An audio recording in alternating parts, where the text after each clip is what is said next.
following opinions are solely those of BoatTest.com and its test captain. Hi, Captain Steve for BoatTest.com, and today we're going to be taking a look at a gorgeous boat from Four Winds, the H290. She's a large bow rider full of amenities, and we're here to see how she handles and what we can expect for performance, fuel burn, and economy. So let's get to it and start with the dimensions. The Four Winds H290 has a length overall of 29 feet 6 inches, a beam of 9 feet 5 inches, and a draft of 36 inches. With an empty weight of 8,700 pounds, 90 gallons of fuel, and 2 people on board, we had an estimated test weight of 9,660 pounds. That puts her firmly toward the top of the list in the heavyweight class, and since we're not really concerned with trailering, we view this as a positive as it should translate into a more solid ride. But will it compromise the fuel economy? We'll see. Let's take a look at what she's riding on. Four Winds calls this a stable V-hull. It's a stepped hull, but here, instead of the step being at midships, it's located well aft at the quarters of the hull. Also, notice the teardrop aspect to the geometry. The forward edge is curved as it runs towards the keel, and then it comes up to a reverse chine running fully forward. Also notice how the running surface extends well past the transom and certainly the running gear. This should give us quicker times to plane, and we should also expect lower planing speeds. And look at this chromed highlight just ahead of the hull side window. That's a beautiful complement to the polished anchor running through the stem. On board, she's also feature-packed. Let's start with the helm. This is a console indicative of the upscale nature of the boat itself. There's a leather-wrapped brow on top to knock down glare, and it's hand-stitched with UV-resistant thread.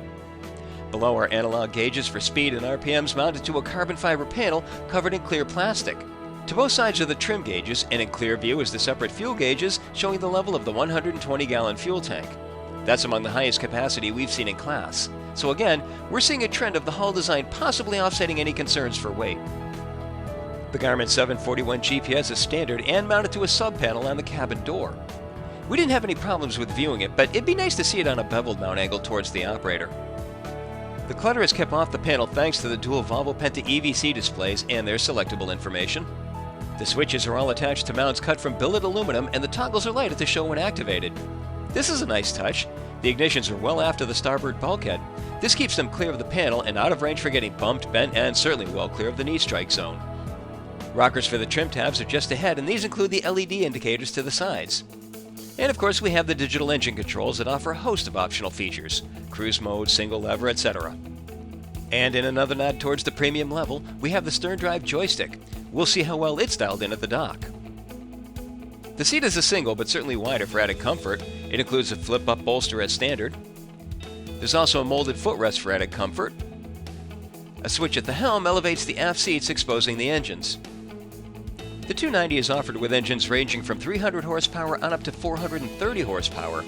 Here, we have the base Volvo Penta V8 300s turning DP outdrives. This lower end of the power spectrum should put aside any concerns about how this hull performs, as we're not pouring horsepower into the boat to counter added weight. We also notice that the bottom of the engine compartment is fully lined, not just back-gelled. Now, there's no manual disconnect for the rams that lift the engine hatch, so we were concerned about how to access the compartment in the event of a power failure, until we saw the external battery lugs under the seat. This also makes it easy to connect the inflators for the water toys. The switches for the batteries are behind a door just to the right of the cockpit walkthrough from the swim platform. The automatic discharge fire extinguisher is standard, and there's a manual release in the cockpit reachable by anyone. Usually, we see these only at the helm for the captain to activate. The cockpit is also fully lined with deck drains to both sides. Okay, so let's get on the water and see what's what. With the pair of 300 horsepower Volvo Penta V8 engines turning DP outdrives with FH5 prop sets, we reached a top speed of 51.9 miles per hour at 5,100 RPM. So much for the weight holding her back. At that speed, we were burning 44 gallons per hour, giving us a range of 127 miles. Her most economical cruise was found to be at 3,000 RPM and 28.4 miles per hour. That speed reduced the fuel burn to 15.8 gallons per hour, which translates to a range of 194 miles while still holding back a 10% reserve. And now any concerns for the economy are checked off the list. We reached planing speed in 3.4 seconds, so that validates the extended running surface. She also stayed on plane as far down as 2,000 RPM, so again, the benefits of this hull are self-evident. She accelerated to 20 miles per hour in 4.3 seconds and continued past 30 miles per hour in 6.4 seconds. She's quite comfortable in turns. She leans 11 degrees into the turn, and there's no grab or bite that sends everyone flying off to one side. Quite the opposite, so go ahead and enjoy a beverage while maneuvering. So here's where the weight is a distinct advantage. As we're crossing wakes, there's no launching off and catching air, no slamming into the wave, just a smooth crossing with minimal spray. Again, the comfort level just keeps coming through. And finally, docking. With the stern drive joystick, it turns out it is dialed right in perfectly. With minimal effort, we were able to slide her right over with all the precision we expected, and then just gently laid her up against the dock. A perfect end to a great test. While we're at rest here at the dock, let's go through some of the H290's features that really stood out. First, at the bow, where Four Winds has tweaked the conventional design. Instead of 2 lounges, we have a cutout on the port side seating. This accommodates a table for snacks. Adding cushions not only creates 2 lounges, but also turns this area into a large sun pad.